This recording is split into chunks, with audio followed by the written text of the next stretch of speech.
Hello everyone, आज की इस वीडियो में सॉल्व करने वाले हैं हमारे प्रैक्टिस पेपर का सेक्शन डी का क्वेश्चन नंबर 32। और यदि आपको इस पेपर का कंप्लीट सॉल्यूशन देखना है तो वो आपको इसके सॉल्यूशन की प्लेलिस्ट में मिल जाएगा। प्लेलिस्ट की लिंक मैंने डिस्क्रिप्शन में दे दी है। चलिए तो बात करते हैं इस क्वेश्चन की, देखते हैं इसमें हमको क्या दे रखा है। Sejal started a business where she sells earring online. She made ₹12,000 in sales in her first month. In the second month, when she decreased the price of her product by ₹20, she sold 40 more items and increased her total salary by ₹2,000. At what price did she sell the earring in the second month? Show your work. देखिए इन्होंने क्या बोल रहा है, सेजल ने एक earring का online business start किया है, वहां पे ईयरिंग सेल करती है वो। तो उसने पहले मंथ में कितने की सेल की? 12,000 की। फिर उसने सेकेंड मंथ में क्या किया, जो ईयरिंग की प्राइस थी वो ₹20 कम कर दी। ठीक है, तो उसके टोटल जो प्रोडक्ट सेल हुए 40 ज़्यादा हो गए। ठीक है, तो अब उसकी सेल कितनी बढ़ गई? 2,000 और बढ़ गई, यानी पहले 12,000 थी, अब 2,000 उसमें और इंक्रीज हो गया। तो हमको क्या करना है, at what price did she sell the earring in the second month, यानी कि जो उसने सेकंड मंथ में जो किस प्राइस पर उसने ईयरिंग को सेल किया है वो आपको फाइंड आउट करना है। तो देखियो, सबसे पहले हम क्या करेंगे, एक ईयरिंग का प्राइस सपोज कर लेते हैं। तो हमने मान लिया let price of one earring. ठीक है, तो वो कितना हो जाएगा, हमने मान लिया ₹X और हमने मान लिए नंबर ऑफ प्रोडक्ट, है ना। नंबर ऑफ प्रोडक्ट हमने मान लिए, कितने मान लिए? Y। ठीक है, ये फर्स्ट मंथ की बात हो रही है, याद रखना। हाँ ठीक है, ये फर्स्ट मंथ की बात हो रही है। ठीक है, पहले मंथ में उसने इस प्राइस पर ईयरिंग बेची और टोटल प्रोडक्ट सेल किए Y। तो टोटल सेल कितनी हुई थी उसकी फर्स्ट मंथ में? 12,000, यानी कि क्या है, X इंटू Y, टोटल कितना हो गया?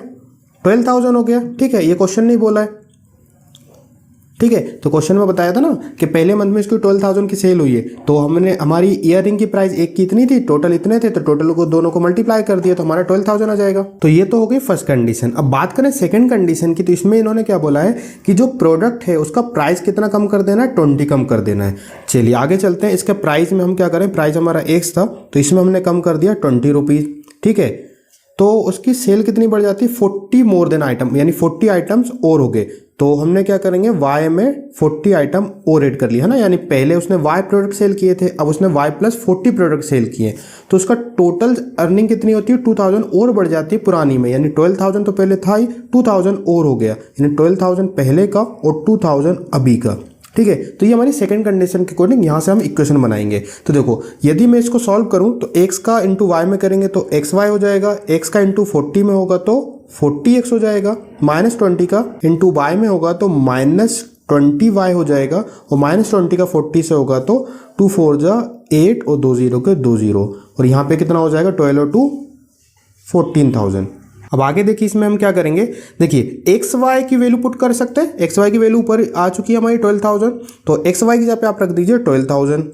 ठीक है, प्लस में 40X माइनस 20Y, ये -800 इधर आके किस में आ जाएगा? प्लस में आ जाएगा। ठीक है, तो यहाँ पे कितना हो जाएगा 14,000, और माइनस इधर आके प्लस में आ जाएगा 800।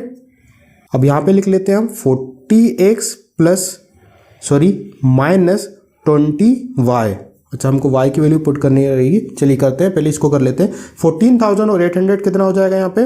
14,800, 12,000 आके किस में आ जाएगा? माइनस में आ जाएगा। देखिए, हमको किसी एक की वैल्यू निकालनी है तो हमको एक वैल्यू यहाँ से फाइंड करनी पड़ेगी। तो हमने जैसे फॉर एग्जाम्पल यहाँ से Y की वैल्यू निकालते हैं, तो Y इक्वल टू कितना आ जाएगा? 12,000 डिवाइडेड बाई X आ जाएगा।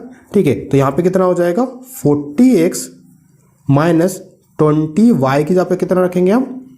12,000 अपॉन X इक्वल टू 14,000 में 12,000 जाएगा, कितना बचेगा? तो ये होगा 2,800। ठीक है, अब इसको आगे सॉल्व करते हैं हम। देखिए यहाँ से क्या होगा, 40 यहाँ पे देखिए, इस 20 का तो इसमें मल्टीप्लाई हो जाएगा, तो यहाँ पे इसको एलसीएम लेके सॉल्व करना पड़ेगा, तो X का इधर मल्टीप्लाई हो जाएगा। ठीक है, आप चाहें तो एक स्टेप बढ़ा भी सकते हैं। तो 40X का X के साथ मल्टीप्लाई होगा तो X² हो जाएगा, यहाँ पे इस 20 का तो मल्टीप्लाई हो जाएगा, तो 2 12 जा कितना हो जाएगा 24, और 1 0 इसका, 3 0 इसके। ठीक है, और नीचे हमारा क्या आ जाएगा? X आ जाएगा। ठीक है, समझ में आई ये चीज़? यहाँ पे लिखी हुई है 2800। अब देखिए आगे हम कैसे करेंगे इस क्वेश्चन को। यहाँ पे 40x² लिखा हुआ है, लिख लीजिए इसको 40x²। ये हमारे पास वैसा के वैसे ही रहा, 4 जीरो हो गए। उसके बाद 2800 ये एक से किस में हो जाएगा, मल्टीप्लाई में, तो इसके साथ मल्टीप्लाई में हो जाएगा। तो हमारी इक्वेशन जो बन जाएगी क्या बन जाएगी, 40x² माइनस ये दरा के एक्स वाली टर्म को पहले लिख लेंगे, माइनस में आ जाएगा, ये हमारी माइनस में ही है 24, ये 40 इक्वल टू 0। अब हम क्या करें, इसको थोड़ा सा इजी कर लेते हैं कॉमन निकाल कर। तो यहाँ से हम क्या कॉमन निकाल लेंगे, 40 निकाल लेंगे। देखो 40 निकाल लेते हैं हम यहाँ से, तो यहाँ पे कितना बचेगा, x², यहाँ से निकालेंगे तो 4 7 जा होता है 28 और 1 0 तो बाहर आ गया, तो 1 0 बचेगा, यहाँ पे माइनस का माइनस, तो ये हो जाएगा 4 6 जा 24, 1 0 बाहर आ गया, तो 3 0 हमारे अंदर बच जाएंगे इक्वल टू 0। तो 40 मल्टीप्लाई में इधर आके डिवाइड हो जाएगा, 0 के साथ वो 0 हो जाएगा, यानी इक्वेशन आपकी फाइनल क्या बनेगी, x² minus 70x minus 6000 equal to 0। अब इस इक्वेशन को आप सॉल्व कर लीजिए, यहाँ से आपकी x की वैल्यू निकल जाएगी। देखिए कैसे करेंगे, इसको हम करते हैं हमारी मिडिल टर्म स्प्लिटिंग से। तो 6000 बन जाए 6000 होगा, 6000 में ऐसे नंबर से डिवाइड करना है कि प्लस माइनस करने पे 70 आए। तो 6000 हमारा ये रहा।